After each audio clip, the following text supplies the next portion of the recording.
I knew it, he shouted, swinging wildly. Ghosts are real. I've been preparing for this. Fairies!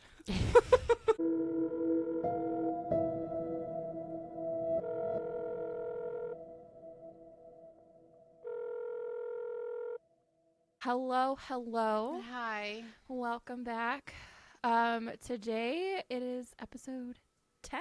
We need a soundboard. Finally in the double digits. Yes, we do need a soundboard.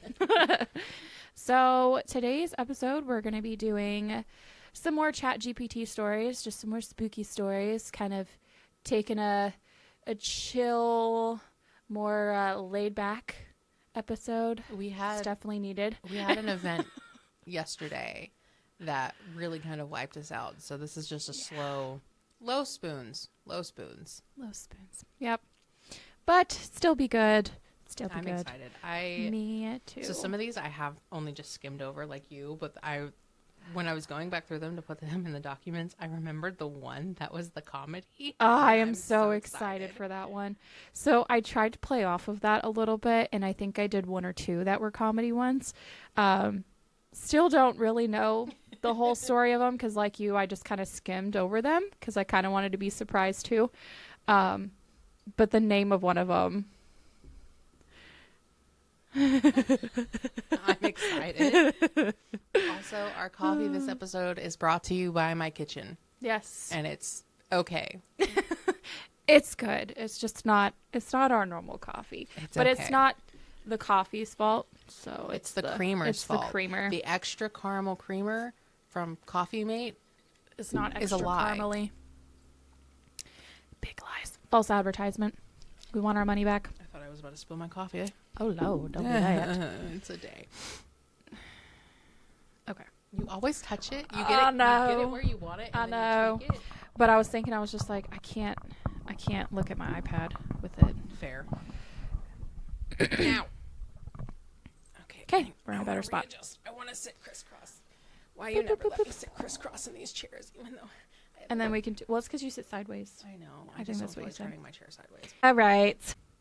So the title of this one is literally the title of our podcast, The Afterlife Hotline. So Ashley and Denisha have been best friends since the first grade. A bond solidified over the years of shared secrets, inside jokes, and the love for all things eerie. It was no surprise when they launched the Afterlife Hotline, their own paranormal podcast, in their junior year of college. The idea came from their endless late-night chats about the supernatural, ghosts, cryptids, and everything that went bump in the night. And of course, the fact that they never really stopped believing in the possibility of an afterlife. Also, wish we started the podcast if we did go to college. Been best friends since first grade. Sheesh. It's kind of crazy to me too, because like we always talk about how in like the next life we better reconnect, and in the next life and stuff like that. So like maybe we were friends since the first grade in a life. Shit.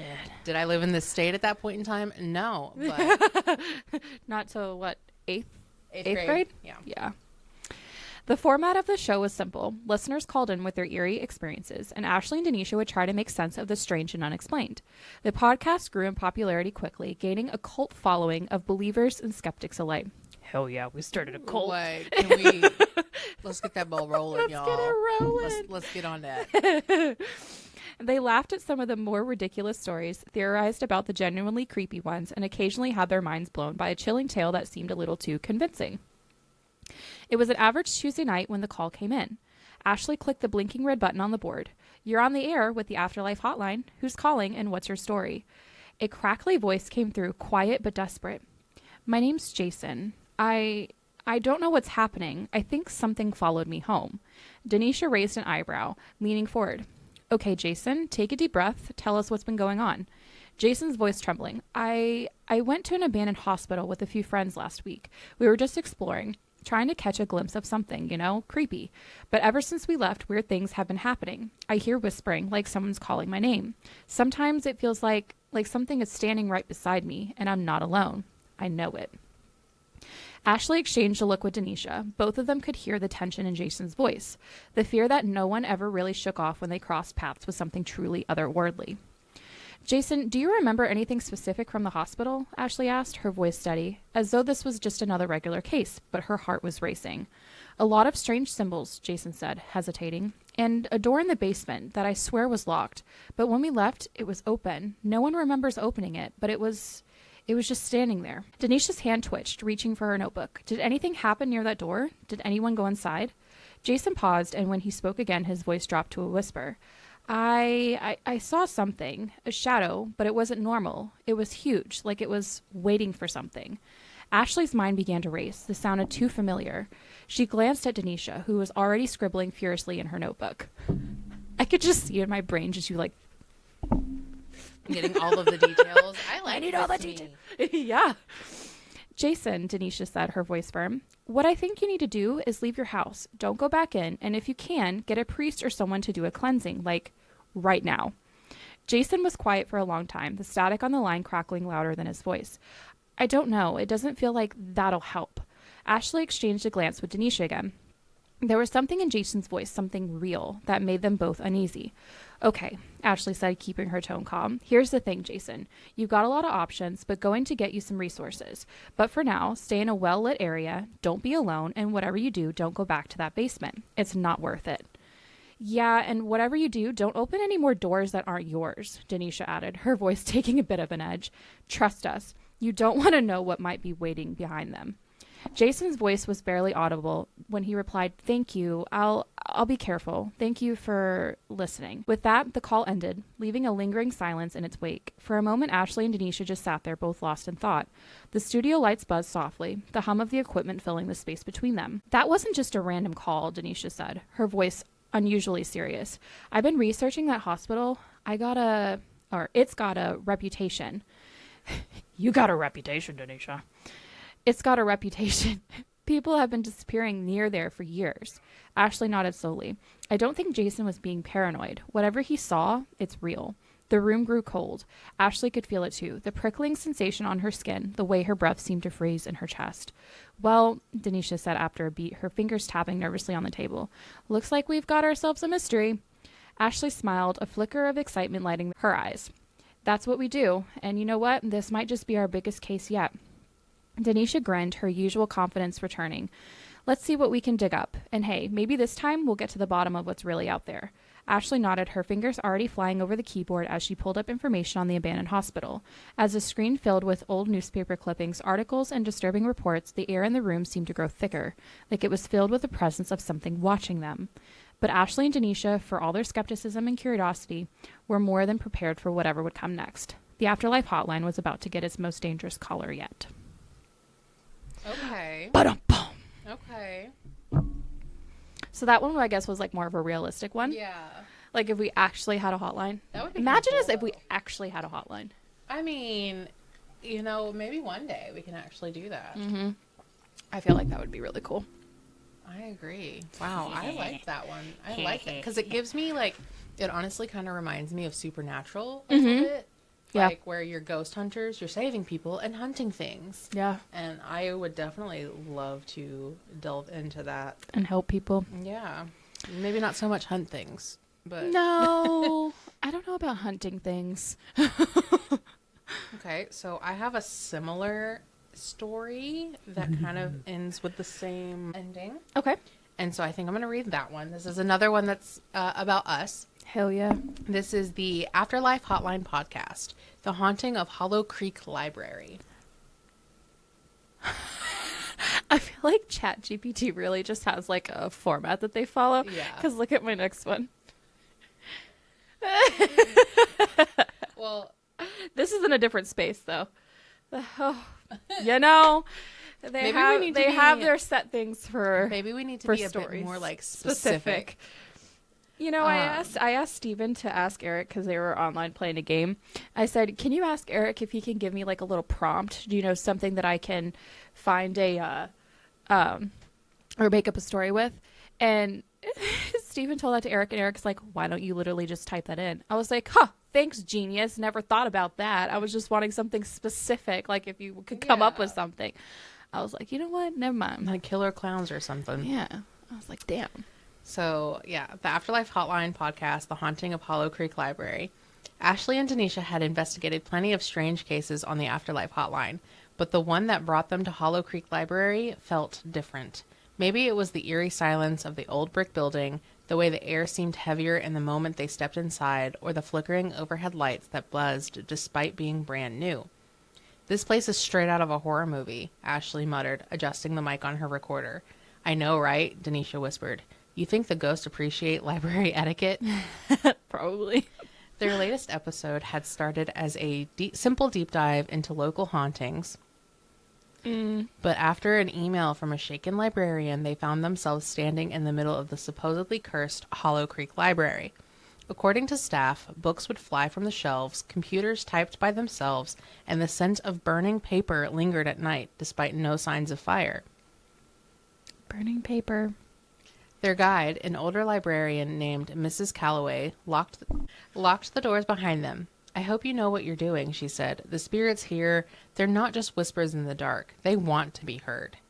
Clearly, they're burning paper books, and throwing books. Ashley and Denisha exchanged a look. That was exactly what they were hoping for. As the investigation begins, they set up their equipment in the archive room, the supposedly most haunted spot in the library. This room was packed with old town records, forgotten books, artifacts from Hollow Creek's past. The air was stifling, thick with dust and something unseen. Ashley pressed record. All right, spirits of Hollow Creek, this is the Afterlife Hotline. If you got something to say, we're listening. For a moment's silence, then Denisha's EMF detector spiked. Okay, that's definitely something. Ashley grabbed the spirit box, a device that rapidly scans radio frequencies, allowing spirits to communicate through the fragmented words. She turned it on, static filling the room. At first, nothing but white noise, and then, get out. The voice was low, distorted. Denisha's breath hitched. Did you hear that? Before Ashley could respond, a loud thud echoed through the archive room. A book had fallen from the highest shelf. Ooh. The title sent chills down her spine. The Fire of 1872, The Hollow Creek Tragedy. Oh. Denisha picked up the book, flipping through the brittle pages. I think we just found our ghost story. According to the book, in 1872, a fire had consumed the original Hollow Creek Library, killing the town's head librarian, Eleanor Finch. Oh. Witnesses had claimed she had been trying to save books, refusing to leave even as the flames swallowed the building. Her body was never found. Ashley traced her fingers over a faded photo. If Eleanor is still here, maybe she's trying to protect the books. Or warn us. As if in response, the temperature dropped. The spirit box crackled again. They took me. Denisha's heart pounded. Took you?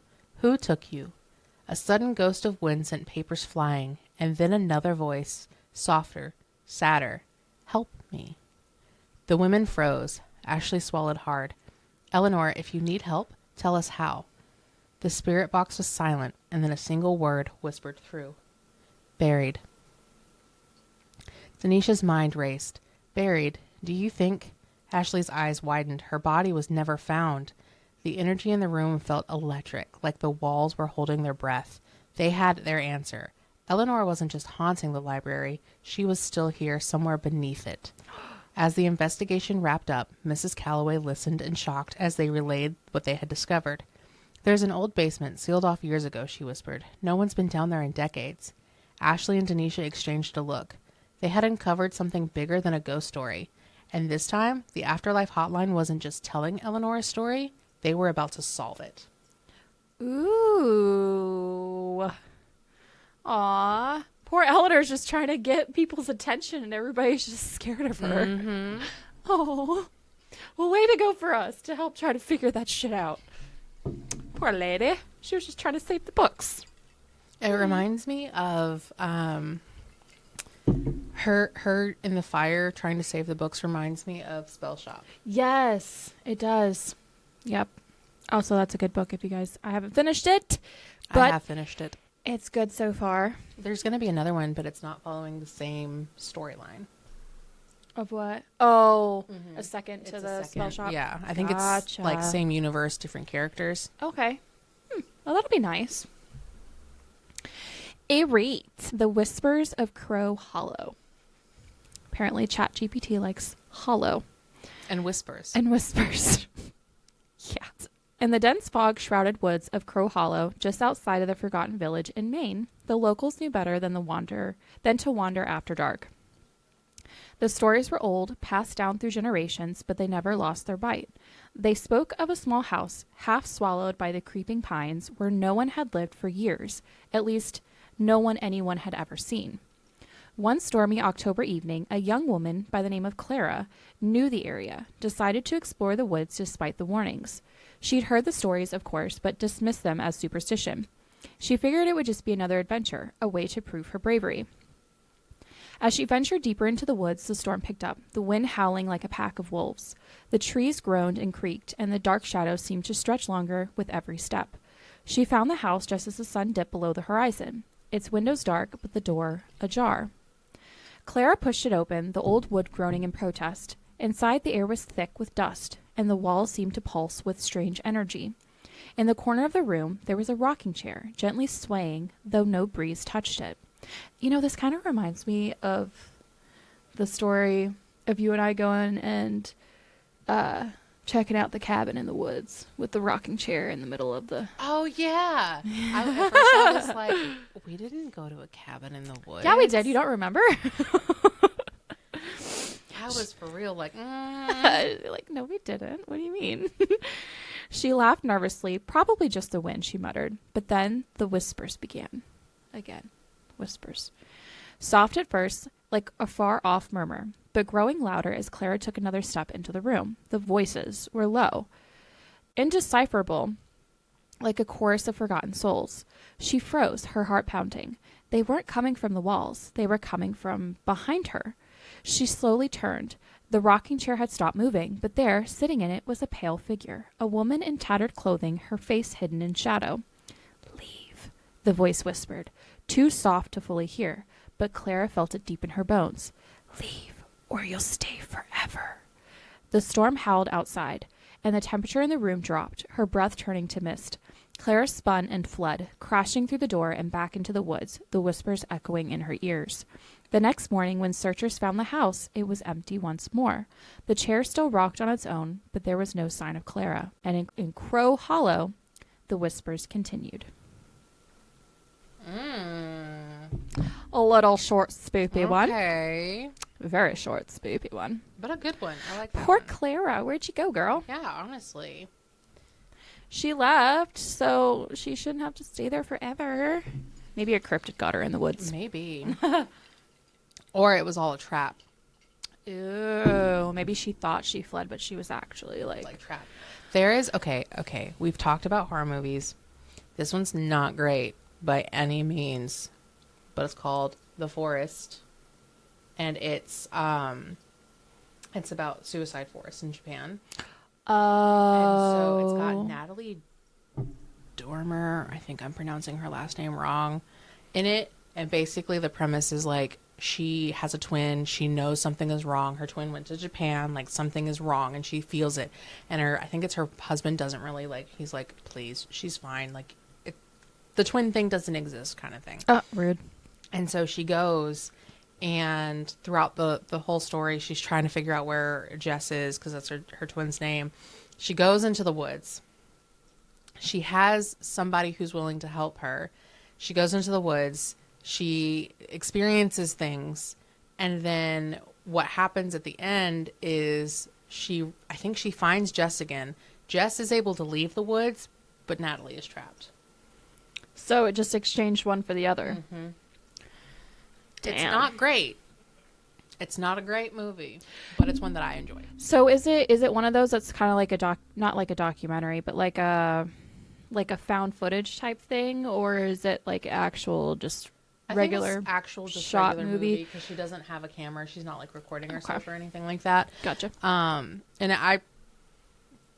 I would recommend it as like an easy like starter point. Yeah, I'll have to watch it. Is it on? What is it? Is it? I don't know. Okay, it's just called The Forest. Yeah, I haven't seen it in a hot minute. Okay. There was one that it doesn't pertain to like The Forest or anything, but I was watching what's her name? Call Me Chris, and she had recommended this one movie called The Creep. I've seen The Creep. Have you seen The Creep? But she just went through and explained it, and I'm not going to explain it, but it seems pretty interesting, especially since it's like in the what is it for? Not format, in the Found footage. Found format in the found footage type format. Yep. Yeah, I like those. Yeah, I like those movies. I have to be careful with them because sometimes they give me a headache. Because so much moving around and stuff like that. But Yeah, like, that makes the sense. Blair Witch Project is one of my favorites like that. I Also, need to go through and rewatch those. Also, it's like the Paranormal Activity, like those movies. Did those ever creep you out? No, they made me mad. Oh, they creep me out. You can see in one of the specific movies, I want to say it's 3, you can literally see the clear fishing lure line from when they're yanking open the cabinets. Oh. Well, this was like younger me watching these, and I don't think I paid attention to Younger that. me also watched them. Okay, well, you were also into like all the horror stuff. I was not. Now, it was, I think when did those even come out? I don't know. The Devil Inside, I think is what it was called. That's the one that you and I went to watch that in theaters. Yeah. That was also kind of like a found footage mixed the with... ending pissed me off so hardcore. I felt so bad for his mom because she was had to forced... stay. Okay, so we went to the movie theater. We were, what, 15 or 16? Did not realize it was a rated R film. And you had to be 18 to go in there without a parent. And the lady who brought us, unfortunate for her, she thought she was just going to drop us off, pay for our tickets, dip, come pick us back up. Nope. She was forced to have to go watch the movie with us, which I felt so bad for her. She does not like those movies. No. At all. But I was... I remember the one spot in it that got everybody. Well, also, didn't they have to rewind the movie? Yeah, because it froze. It froze, and then they had to rewind it. We had to watch it over from the beginning again. But thankfully, it wasn't like that far. It was like 15 minutes or so in, but still, it was ridiculous. And then there was just the one spot where the dog had like jumped up on the thing. And I remember that being one of the main jump scares that got everybody. But I was going to look up real quick the paranormal Activity and see when those... So you know what's really funny about that story, though? So Chris's boss from Breckenridge 2007 was the one that told us that she had to watch. Oh, so well, that sucks. Scotty, you low-key suck. Yeah, we didn't want to have to sit there with a parental, but it's fine. She's a trooper for that also. She was. She definitely could have been just like, oh, well, we're going back home, girls. Yeah. It's probably had to do with the fact that they had to drive like, what, 40-something minutes out to the... It's only like... Where was this, Lakewood? Yeah. We didn't go to the rave. Yeah, because that doesn't exist anymore. No. That movie theater doesn't exist anymore. So like 20-30 minutes. That wasn't bad. I miss Tandy 10 too. We went to that one and then people asked us for a lighter. Yeah, it's like, we're what? 15, 16? Like, no, we don't have a fucking lighter. Is it my turn to read a story? Yeah, because you finished that one and then we talked about, okay, yeah. So yep, your turn. Yeah. So, many sidetracks there. So I'm going to read The House That Whispers. Ooh. Again with the whispers. It loves the whispers. There was a house at the end of Holloway Road that no one spoke about. The windows were always dark, the air around it unnaturally still, and those who dared to enter never returned the same. Amelia Carter had heard stories her whole life. As a child, she listened to the hushed whispers from her grandparents about the Holloway house, how it had once been a boarding house before everyone inside vanished one autumn night in 1932. No bodies ever found, no signs of struggle. Just an empty house and a single message scratched into the wood of the front door. Don't listen to them. Oh, shit. Now, as an adult, Amelia was drawn back to her hometown. Her parents had passed and she had inherited their home, but something gnawed at her, a deep, insatiable need to see the Holloway house for herself. Me. One evening, just as the sun dipped below the trees, Amelia stood before the rotting structure. The words on the door had faded with time, but she traced them with her fingers, feeling an unnatural chill sink into her bones. With a deep breath, she pushed open the door. Inside, the air was thick with dust and the scent of decay. The wooden floor creaked beneath her weight, and then she heard it.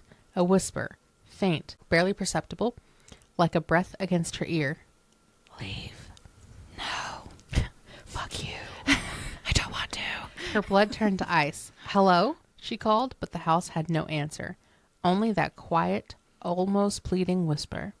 She stepped further in. The walls bore deep gouges, as if someone had raked their nails down them in desperation. A grand staircase curled upward into darkness, and at the top, something moved.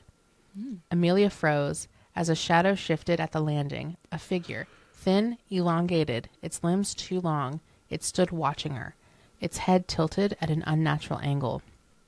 And then the whisper came again, louder this time.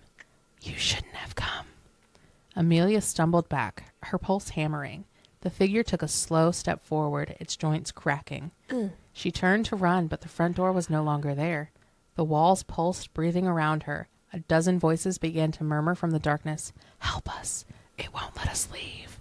Oh. It wears their faces. Ew. Amelia squeezed her eyes shut. This wasn't real. It couldn't be real. Then a cold hand closed around her wrist. She screamed. The next morning, Holloway House stood as still as it ever had, silent, decaying, and untouched by time. But if one listened closely near the door, they might hear the soft whisper, despairing, don't listen to them. Yeah. Exactly, Chewy. Exactly. The turning of the head, the cracking of the bones, the whispering, the cold hand on the wrist, that gave me chills. It wears their faces. That. No. No. That's gross. Hell no. To the no, no, no. Hell to the no. All right. So, apologize. This one's just a smidge longer. Oh, no. Oh, no. Whatever shall we I do? know. So it's called the Afterlife Hotline, Ghost, Ghouls, and Bad Reception. Okay. So, Ashley and Denisha had been best friends since the second grade this time. Oh. Not the first grade, the second grade. Bonding over their love for spooky stories and terrible ghost movies. By the time they were in their 20s, they turned that passion into something productive, a podcast called the Afterlife Hotline. Accurate. Where they answered listener-submitted questions about the supernatural. And when I say answered, I mean they mostly made fun of ghosts. All right, folks, Ashley said, her voice dripping with sarcasm. If you're trying to reach the afterlife, don't forget to press 1 for I'm probably not dead yet. 2 for I'm lost and don't know which door to go through. And 3 for hello, is anybody there? Is this heaven or just bad Wi-Fi? Those weren't in your stories, right? Oh my God, yes. That was the exact ones in your story? No, not the exact ones, but something still very similar. Okay. I was like, oh shit, hopefully this is not the exact same one in yours. No, not the exact same. ChatGPT has a way of like... It has a type. It has, yeah, for sure. Or, Denisha added, popping her microphone like a pro. Press 4 if you're a ghost who's just really bad at communicating. I mean, come on. You've been dead for centuries and you still can't make a phone call without leaving cryptic messages? It was a typical episode until the phone actually rang. The two women engaged a quick look. They'd never gotten a live call before. Oh, God. Hello? Ashley answered, trying to sound like a professional ghost hotline operator. A faint, static-laced voice crackled through the speaker. Hello? Is this the Afterlife Hotline? Yep, this is it, Denisha chimed in, chewing gum loudly into the mic. What can we help you with? Are you calling about a haunting or a bad breakup? Either one, we're experts.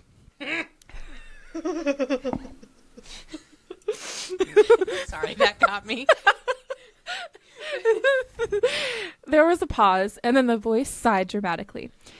It's a haunting, but I don't know how to explain it. Spill, ghosty, Ashley said. We've handled everything from creepy attic noises to angry poltergeists with unresolved issues. Hit us with your best shot. The voice hesitated before speaking again. Okay. You're so aggressive. We never had a phone call before. Okay, so I've been dead for 98 years, but for the past week, I keep hearing someone saying my name. It's driving me crazy. Denisha raised an eyebrow. Okay, I get it. That's a classic haunting situation. So when you hear your name, is it like Sarah and it's like an echo in the wind, or is it more of a Sarah, get your life together kind of vibe? There was a pause on the other end, followed by the faintest sound of someone clearing their throat. It's the second one, the voice admitted, except it's really judgmental. And it always says it's like, I failed at something, but I'm not sure what. It's like I'm in trouble. But for what? Ashley and Denisha looked at each other. Wow, that's a pretty harsh ghost, Ashley said. I mean, don't ghosts have anything better to do with their time than nag you from beyond the grave?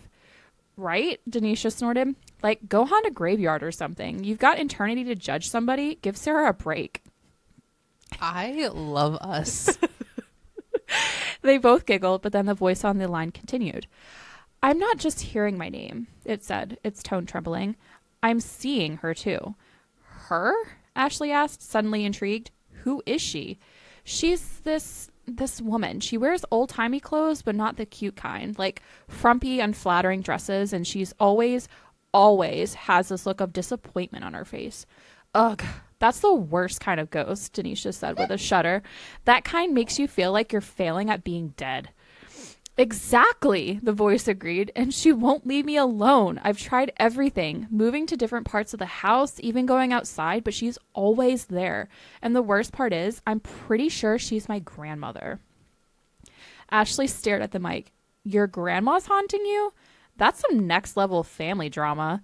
She's been dead for so long, but I don't even know how she could still be mad at me, the ghost explained. But I guess she still is. She keeps saying, I knew you'd never amount to anything, even in the afterlife. Bitch. Damn, Grandma. The two women exchanged a glance, both of them stifling their laughter. Well, listen, Ashley said, trying to sound serious. First off, Grandma's clearly got some unresolved issues with you, and maybe she just wants to give you some advice. In reality, in a really annoying passive-aggressive way. Denisha jumped in, her voice smooth and soothing. I think what Sarah needs to do is this. Next time Grandma shows up, just hit her with some positive affirmations, like, I am worthy of peace, or I'm at peace with my past, or, she paused dramatically, I don't care if you didn't like my high school prom date, Grandma. It's the afterlife, not high school anymore. Honestly, that might work, Ashley said, but if she keeps coming at you with that judgmental vibe, you could always just send her to our voicemail. We do love a good ghost drama. There was a long pause on the other end of the line. Then the ghost sighed. I'll try that, the voice said, sounding much less stressed. Thank you. I think you've given me the courage to confront my afterlife issues and maybe a little bit of closure on my grandma's judgmental side eye.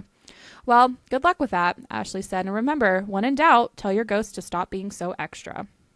With that, the call ended, leaving the two best friends chuckling to themselves. Do you think Grandma's ghost is just mad because Sarah didn't take enough photos at the family reunion? Denisha asked. Honestly, yeah, Ashley replied. Some spirits just can't let go of all the small stuff.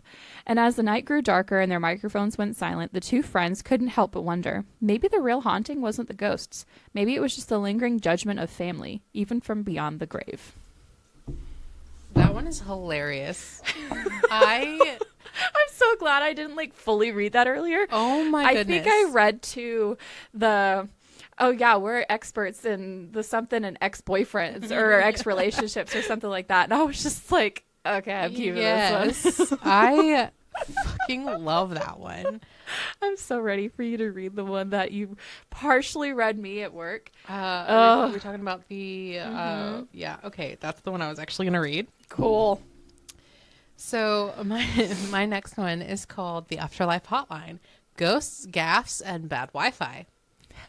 Apparently there's really bad Wi-Fi in the afterlife, so. Ashley and Denisha had seen it all. Ghosts, demons, cryptids, and even a ghost who just wanted to finish watching Breaking Bad before crossing over. But nothing could prepare them for their latest call on the Afterlife Hotline. It started like any other episode. Two best friends sat in their tiny studio, candles flickering for ambiance as they took calls from the other side. You know, our little fireplace. Welcome to the hotline. If you're dead and confused, press 1. If you've been haunting someone and need legal advice, press 2. If you're stuck in the in-between and just want a vibe, press 3. Tonight's first call came from a spirit named Gerald. Oh, Gerald. Hey, ladies. So I'm kind of stuck. Ashley adjusted her headphones. Stuck where, Gerald? In a vending machine.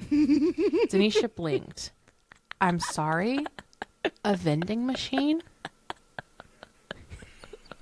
A fucking vending machine? A vending machine. Yeah, I was a janitor at a law firm. I died trying to get my Snickers. Now my soul is just trapped inside the machine. Ashley muted her mic and whispered, why is this the most American haunting I've ever heard? Honestly. Unmuting, and Denisha asked, so, are you, like, possessing the snacks? Yeah, every time someone picks C7, I whisper, choose wisely, and shake the machine a little. But mostly I just want out. Do you know how loud it is in here? People bang on me all day, and a constant beep, beep of debit card readers is just ruining my afterlife. Ashley tapped on her notes. Have you tried classic unfinished business angle? Like, what was the last thing you wanted in life? Well, I really wanted my Snickers. Denisha deadpanned. Bro.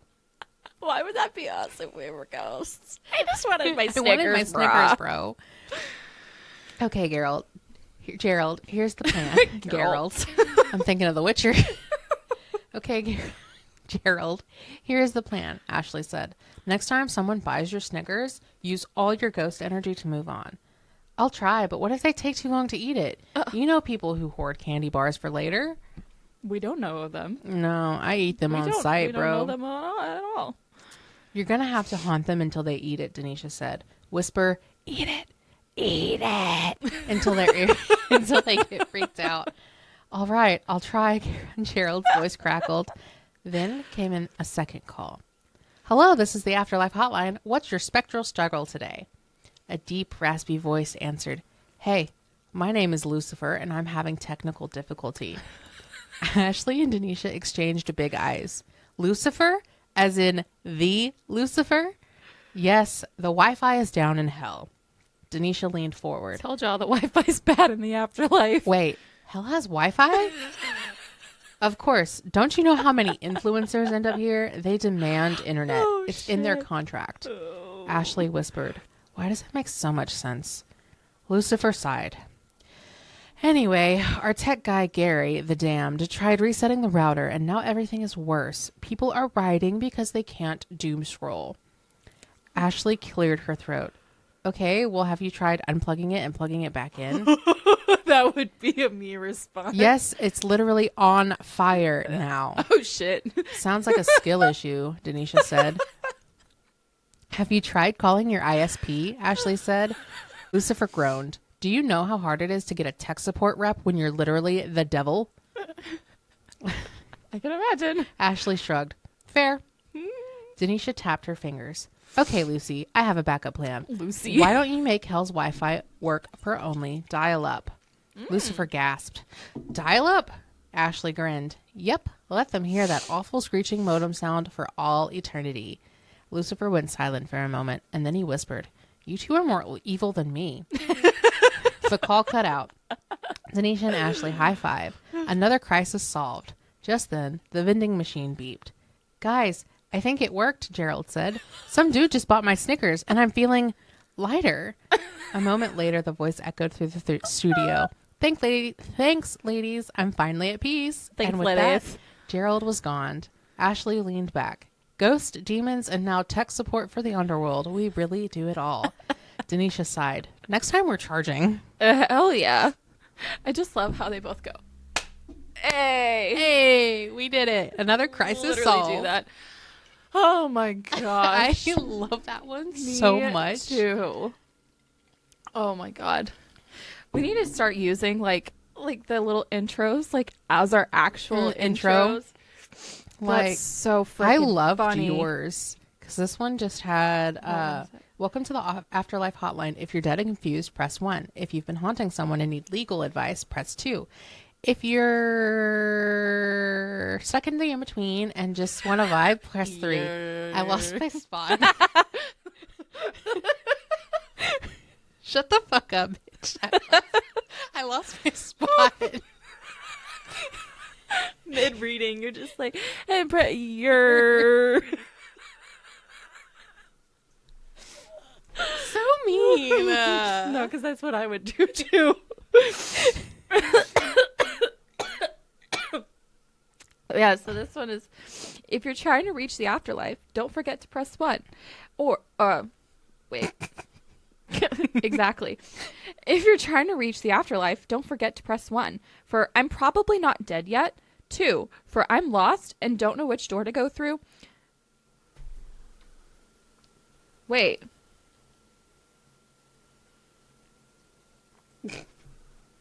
Oh, I read that wrong.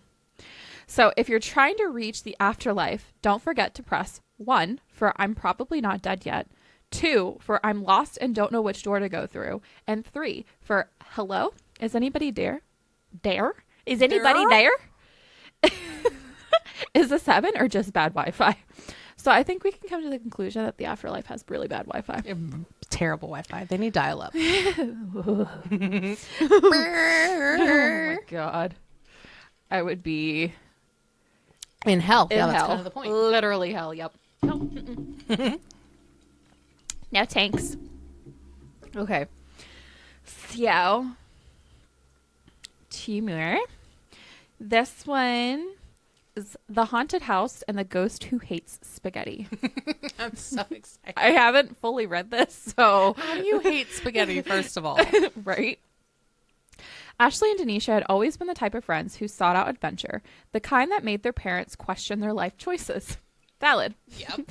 So when they heard about the abandoned mansion on the outskirts of town, they couldn't resist. It was said to be haunted by a ghost who had a particular dislike for certain foods. Naturally, they had to investigate. Okay, so the brochure said that it was haunted. Brochure? Brochure? Brochure. Prequel. Prequel. Okay, so the brochure said it was haunted, but did it say anything about spaghetti? Ashley asked, tossing her hair over her shoulder. She pulled a flashlight from her bag, practically gleaming with excitement. Denisha rolled her eyes, adjusting the strap of her backpack. Yes, that's what a Denisha response. I don't know, Ash, but it said the ghost is really sensitive about pasta. Like, it hates it or something. I'm not sure if that's a warning or a weird Yelp review. I mean, Ashley said with a mischievous grin, who wouldn't hate spaghetti? It's so messy. The sauce is everywhere. I get it. No, I love spaghetti, by the way. So, this Ashley can go somewhere else. They stood before the mansion now, a towering structure of crumbling stone, ivy crawling up the walls like fingers of some ancient disgruntled ancestor. The front door creaked open as though it was expecting them, but they weren't about to back out now. All right, Denisha said, taking out her phone. Let's set up the ghost hunting app. It's supposed to measure spirits' energy or whatever. She pressed a button, and scene flashed with an ominous buzzing noise. The screen flashed with an ominous buzzing noise. Please tell me that was not the ghost. Ashley stared at the phone wide-eyed. Nope, just my battery warning. Denisha rolled her eyes. But if you really want to get spooky, check this out. She waved the phone in front of a dusty old portrait of a woman hanging on the wall. The app suddenly began to beep wildly. Well, that's weird, Ashley said, waving her hand in front of the screen. It's like the ghost really hates the portrait. Denisha took a closer look at the app. Wait a minute. It says the ghost's... Why can't I read? Denisha took a closer look at the app. Wait a minute. It says this ghost's name is Santino, and that it's Italian? Ashley's jaw dropped. Italian? Seriously? Does that mean it's not a haunted house, but a haunted pastas lover's mansion? Before they could process this information, a loud crash echoed from the kitchen. They jumped, clinging to each other like two scared cats stuck in a tree. Did you hear that? Ashley whispered. Yeah, let's go check it out. Denisha looked as she was regretting this decision already, but Ashley was already leading the charge. Would not be me, by the way. Yeah, that would definitely be opposite. That would be her. They tiptoed into the kitchen where the stove had been recently used. Recently being an hour or two ago, judging by the smell of garlic and marinara sauce still lingering in the air. Okay, this is getting weird, Ashley said, pulling open a drawer. I don't see any ghosts, but I do see a lot of pasta. She pulled out boxes of spaghetti, ravioli, ziti, and even a few bags of penne? Is it penne? Penne. I think that's what Chris has been calling penne, like beignet. Well, I know it's not that. Just then, a chair slid out from the table on its own. Denisha took a step back. This is so not cool. I'm not sure I want to meet an Italian ghost who's hangry. Oh, please, Ashley snorted. If the ghost is Italian, I bet he's just hangry for a nice spaghetti and meatball dinner. Let's make him dinner. Maybe it'll calm him down. You think the ghost of an angry Italian will just chill if we cook for him? Denisha stared at her. This is an insane plan. But Ashley was already scrambling through the cupboards, pulling out everything that could be used to make the world's most casual ghost-appeasing meal. If he's so mad about pasta, let's just offer him some. There's got to be something in here that'll work. Just as they got the pot of water boiling, and the smell of noodles started to fill the air, the temperature in the room suddenly plummeted.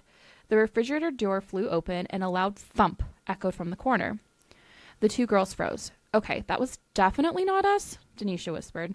And then, just as they were about to leave, they heard it, a low, ghostly moan. Ashley, Denisha said, her voice shaking, I think it's the ghost, and he's coming for us. Ashley grinned. Maybe he's coming for the spaghetti? Suddenly, a white mist swirled around the kitchen. A figure appeared, a translucent man with a chef's hat, arms crossed, staring at them in disapproval. Oh. We done fucked up. We done messed up. Could you imagine getting a cooking lesson from a dead ghost, though? Like, It's like literally Ratatouille. except for it's a ghost. Yeah, Not what a was rat. Gustav? No, Ghost. I don't know. the little chef man. That's who I'm imagining right now. Oh, the little ghost chef man who owned the Italian restaurant, Yeah. who's now giving him advice. That's so funny. Who? He began in a thick Italian accent. Who? Who? He began in a thick Italian accent. I don't know how to do an Italian accent. Oui, mon chéri. Dares to make spaghetti in my kitchen. That's more like Dracula. Aren't they the same? They sound the same. No. Oh. Okay, rewind. You did Not good, doing an Italian accent. Who, he began in a thick Italian accent, dares to make spaghetti in my kitchen? Ashley raised her hands, holding up a spoon and a fork like peace offerings. We come in peace. We thought you might be hungry, after the whole haunting thing and the pasta. The ghost, clearly offended, pointed at the pasta. You use spaghetti with meatballs? No, no, no. You don't use meatballs. This is an art. Damn. Denisha My bad. Denisha, now fully terrified, tried to defuse the situation. Sorry, we didn't know you were so passionate about your pasta. We'll just take the meatballs out. The ghost flickered, his translucent figure now radiating with energy. Fine, but no more meatballs. You make spaghetti the right way. Understand? Yes, they both shouted in unison. Yes, chef. What are you? An idiot sandwich? The ghost seemed to nod approvingly, then disappeared, leaving the kitchen colder than before. The boiling pot of water suddenly fizzled out. Ashley blinked, staring at the empty space where the ghost had been. Did we just appease a ghost with pasta? Denisha dropped her phone, which was still recording. I don't even know anymore, Ash.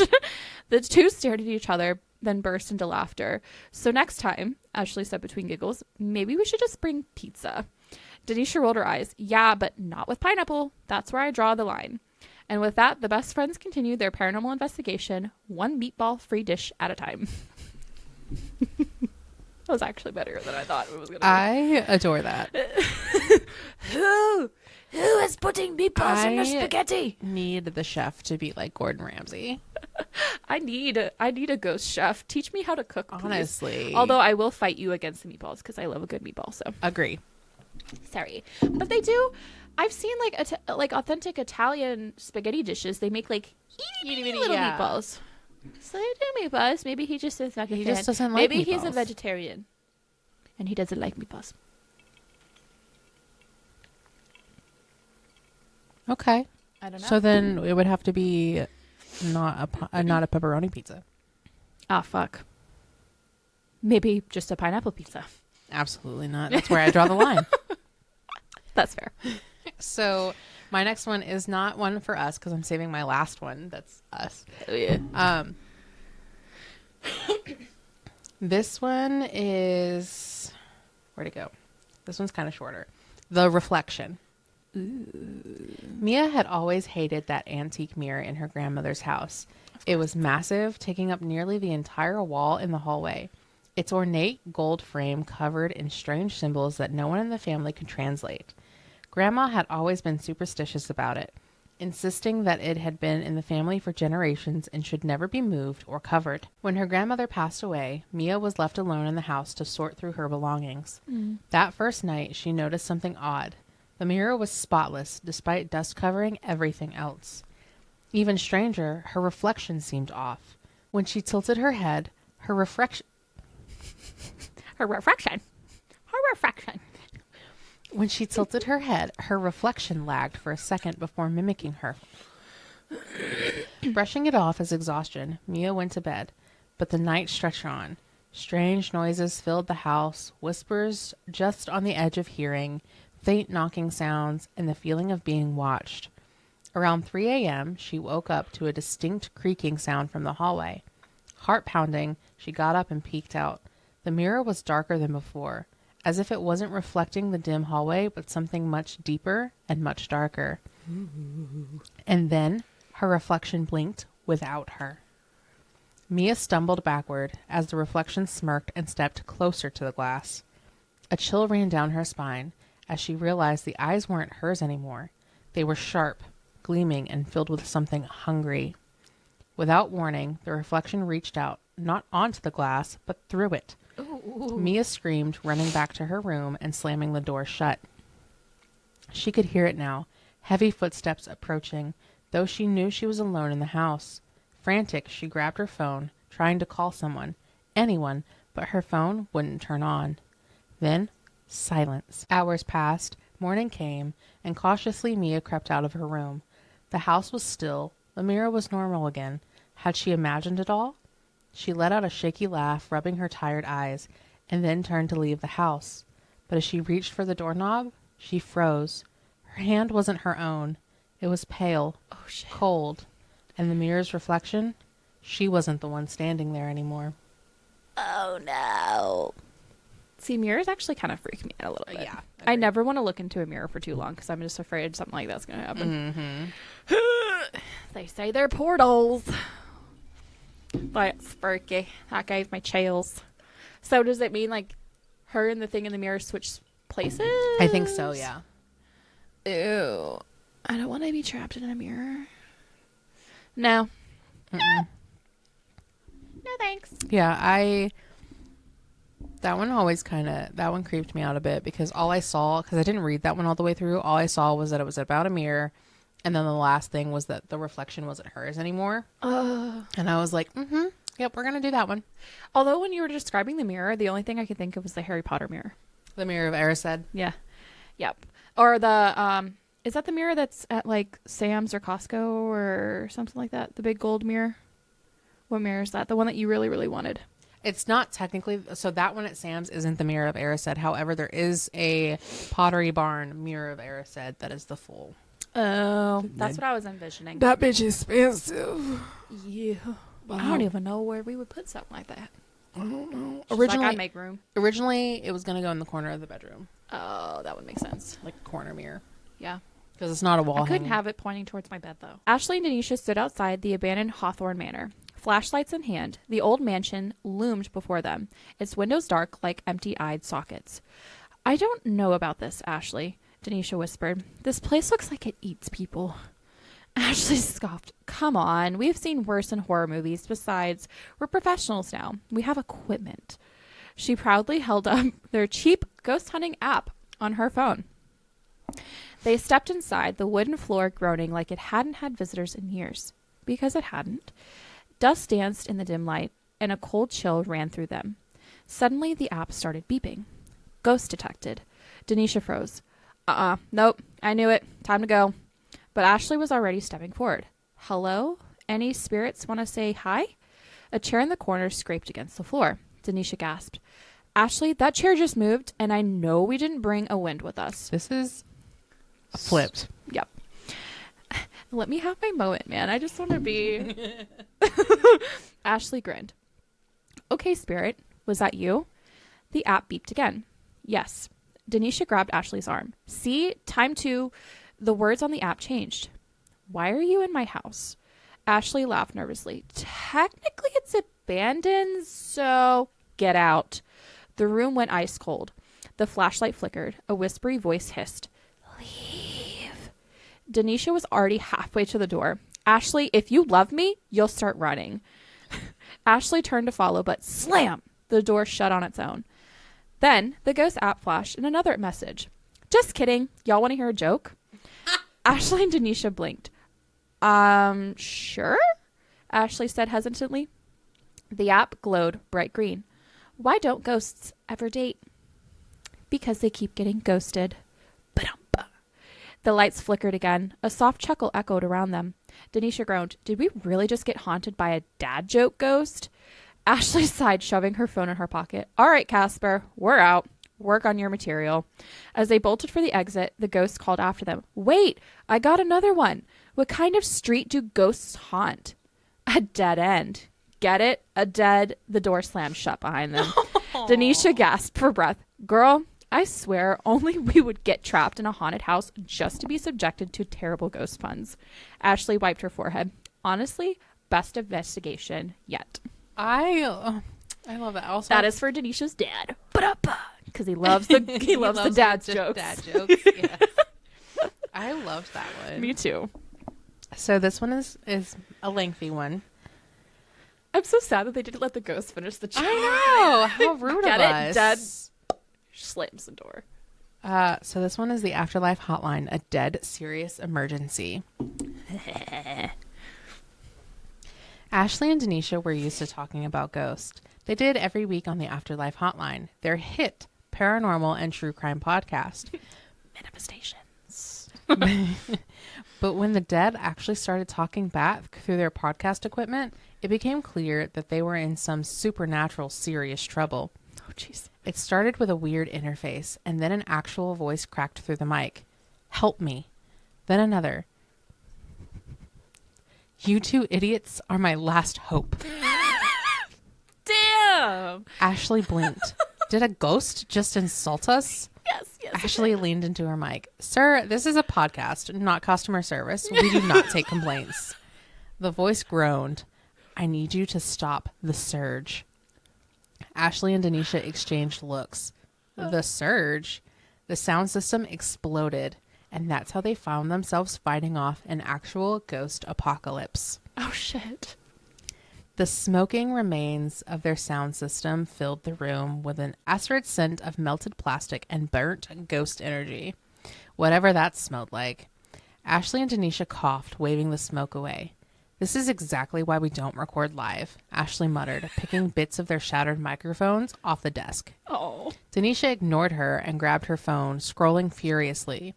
Okay, so if ghosts are real, Ashley shot her a look. We literally run a paranormal podcast. Right, but real. Maybe not. It was the wind real. Before Ashley could respond, there was a loud thump at the door. A slow, dragging, scraped sound then followed. Another thump, and then... Bestie, Ashley whispered, gripping Denisha's arm. That better be a drunk neighbor. Or a very lost Amazon delivery guy. Oh, no. The door creaked open. Standing in the doorway was their next-door neighbor, Mrs. Thompson. Sweet old lady, occasionally baked them cookies. Oh. Unfortunately, she was also currently floating 2 feet off the ground, her eyes glowing a sickly green. Girls, Miss Thompson gurgled, her voice layered with something much older than she was. The veil is broken. The dead are restless. You must... Her head snapped sideways at an impossible angle. Denisha grabbed a candle off the table and hurled it. Nope! It passed straight through Mrs. Thompson. Oh, no. She sighed, correcting her neck with a wet crack. Ashley yanked Denisha behind her. Mrs. Thompson, have you considered not being possessed? Mrs. Thompson lunged. They screamed.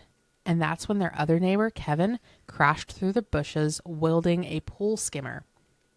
I knew it, he shouted, swinging wildly. Ghosts are real. I've been preparing for this. Fairies! Fairies! Fairy godparents! Fairy godparents! He was not prepared. Mrs. Thompson sent him flying into a recycling bin with a flick of her wrist. Look at that flick of her wrist. Ashley yanked Denisha towards the door. Okay, new plan. We run. Agreed. They bolted. Kevin groaned from the bin. Guys, help. Not now, Kevin. The town wasn't just haunted, it was overrun.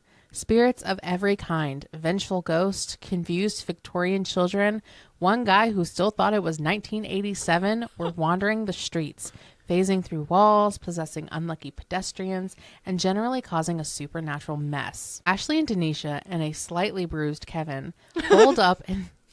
Sorry. I didn't read this part. Okay, so I'm going to change Kevin's name. He's no longer Kevin. And you'll see why in a minute. Ashley, Denisha, and a slightly bruised Will holed up in the soap factory where at least the ghosts seemed to be repelled by an overwhelming scent of lavender and eucalyptus. We work in a soap factory. And I did not put that in there. Oh my God. So, Ashley said, peeking through the blinds, how do we, fix this? Tanisha was scrolling on her phone again. Okay, according to Google, Ashley cut her off. I feel like this isn't a Googleable problem. Oh. Everything is Googleable. Will, now duct taped to a chair for everyone's safety. He had tried to fight a poltergeist with a Swiffer. Raised a hand. What about that creepy ghost dude from the podcast? He said something about the surge. Ashley and Denisha exchanged glances. Oh, Ashley muttered. Was he listening to our podcast? We should probably call him back. Denisha put out the busted remains of her podcast mag. Yeah, how do we do that? Then a long silence. Will shifted. Guys? Ashley sighed. We need to host one more episode. Will frowned. In the middle of this? Denisha nodded. Yeah, a very special live episode of the Afterlife Hotline. Will groaned. We're so dead. Ashley cracked her knuckles. Not if we do this right. And with that, they started setting up.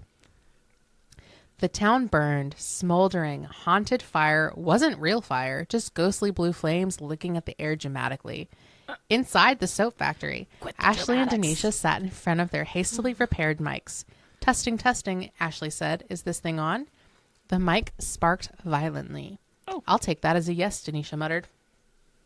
They took a deep breath, and then as the world outside descended into paranormal chaos, they hit record. Welcome back to the Afterlife Hotline, Ashley began, her voice steady despite the situation. We're coming at you live because, the dead broke reality, Denisha said. There was a sharp crackle in the audio feed, and then you finally called back. Ashley shuddered. Hey, buddy, you still mad about that? The ghostly voice sighed. It doesn't matter. You need to close the surge. Yeah, cool. How? You must banish the spirits by reading the ancient words. Denisha's eyes narrowed. Ancient words. A dusty old book thudded onto the table out of nowhere. You couldn't have done that at the beginning? Will jumped, still duct taped to his chair. Nope. Hate that. That would be so Will. Ashley opened the book, scanning the page. Okay, so we just read this out loud? The voice was silent. Ashley sighed. That's a yes. Outside, the spirits turned, staring at the shop. Oh, they definitely heard that, Denisha muttered. Ashley cleared her throat and started reading. The walls trembled. The air grew thick. Ghostly hands clawed at the windows. Oh. Will whispered, "This is the worst podcast ever." Ashley kept reading, her voice growing louder. Denisha joined in, their voices overlapping, words twisting into something ancient and powerful. And then the spirits screamed. One by one, they were yanked back into the ether, vanishing in flashes of eerie blue light. Mrs. Thompson, still mid-levitation, blinked. Oh, how embarrassing. She dropped to the ground with a soft oof. And just like that, it was over.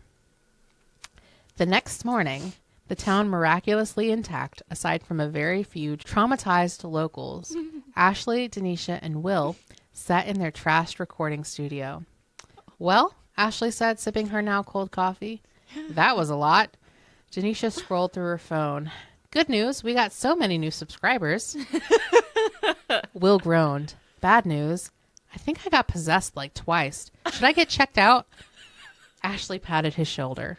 You're fine. Probably. Their podcast notification pinged. A new review. Ashley read it out loud. They saved my soul. 5 stars. Would haunt again. Then a long silence. Denisha smirked. Bestie, we just went viral. Will groaned. I hate both of you. Ashley grinned. See you next week, listeners, if we're still alive. Oh my god. Okay, the fact that you had changed Kevin's name to Will made it that much better. Well, as soon as I saw such a the Will soap factory, I was like, reaction. nope, scratch that. He is no longer Kevin. He is Will. Kevin left the chat. It's just now Will. That is awesome. Oh my gosh. And that is our ChatGPT created stories. I love it. I like the funny ones. Yeah. That's awesome. I love them. That I Perfect. I think this has to be my favorite episode so far that Yeah. we've done. Agreed. So Sorry. with that you woke Hash Brown up. Sorry, baby. With that being said, if you have any kind of ChatGPT prompts you would love to see us try, shoot them in the comments, DM us, email us at the Afterlife Hotline at gmail.com. You'll Do all of the things. Make sure to follow us for more episodes like this. Let us know if this is something that you even enjoy, because we enjoy doing it. very much so. I love it. And with that, I need a good laugh. honestly, laughed. That made my day that much better. Yeah. I think It set the mood for the day. oh god, I don't even know what my favorite one was. Of mine, after changing the name to Will, a dead serious emergency. But I think the bad Wi-Fi and us actually helping Lucifer solve situation was my favorite. Agreed. That was a good one. And then for yours, I loved the spaghetti. Yeah. Because how do you not like meatballs? Honestly, that ghost just has a grudge. Honestly. Rude. Book recommendation of this episode is The Inheritance Game series by, I think it's Jennifer Lynn Barnes. Yes. We'll pop up. We'll pop up a picture. I read the first one, like I said, in probably less than 8 hours. I really enjoyed it. I've read the second and third. I also enjoyed those. I think she's got a couple more. Like, there's a whole universe. They're really, really good, especially if you like mysteries and different kinds of plot twists. So that is my recommendation for the week. Hell yeah. I'm going to have to read it now. You need to finish your to-do list of books.